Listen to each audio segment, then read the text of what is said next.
What is up, everybody? Random Random Man here, aka RRM, bringing you another rapid movie review, aka RMR, and it is for How to Have Sex. Now, the plot of this coming-of-age drama basically follows three British teenage girls who go on a rites of passage holiday, drinking, clubbing, and hooking up, in what should be the best summer of their lives.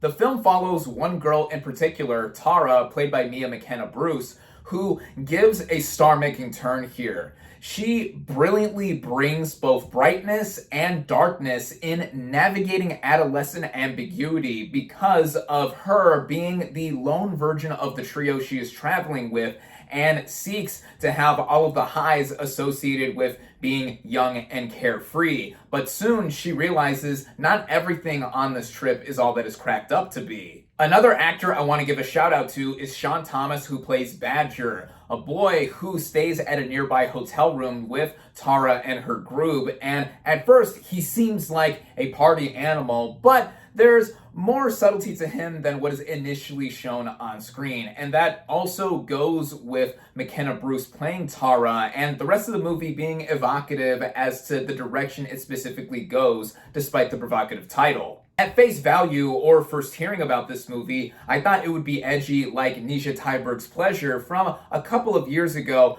but this film has a way more grounded level than what Pleasure does, and it's also not as in your face. Molly Manning Walker is the writer and director here, and she makes her directorial debut with How to Have Sex as well. And she does a taut job in tonally balancing all of the flashes of moments that are like living in the limelight for the youth in this film. And then there are the more grim aspects that the movie explores with this experience, as Tara specifically is the lone virgin of the group she is traveling with.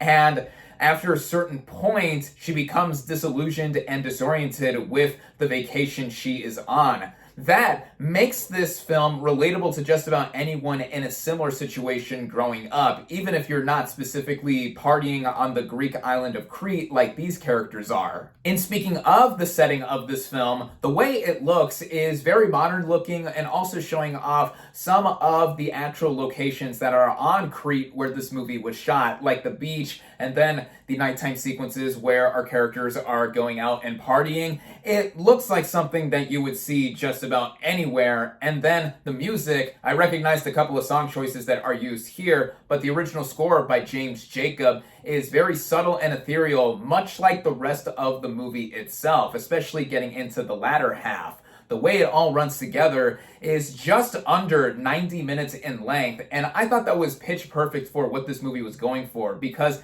it is not necessarily trying to be something too ambitious. It is telling basically, in a way, a slice of life tale, the experience of one girl in particular who thinks that she is going on holiday, forgetting about her troubles, not thinking so much about the future or being unsure about it, but is getting something that just about anyone will take away from and go through to see that there's more than just what you might experience as a flash in the pan kind of moment. Not much more than that is tackled with this movie, but again, this movie isn't trying to do that much more, and I would say in this case, less is more, and it is reflective of how this is a strong directorial debut by Molly Manning Walker, and given the now BAFTA Rising Star award-winning performance of McKenna-Bruce, who was already a star in her native Britain, I think that this should put her further on the map. Recently, this film started streaming on Mubi, at least here in the US, and it is one that I definitely recommend seeing.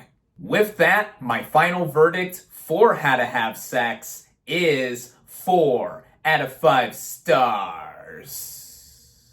Thank you all, as always, for watching. Be sure to like this video, comment on what you thought of How to Have Sex, social media links in the description, subscribe to my channel for more, and I'll catch you on the next movie review.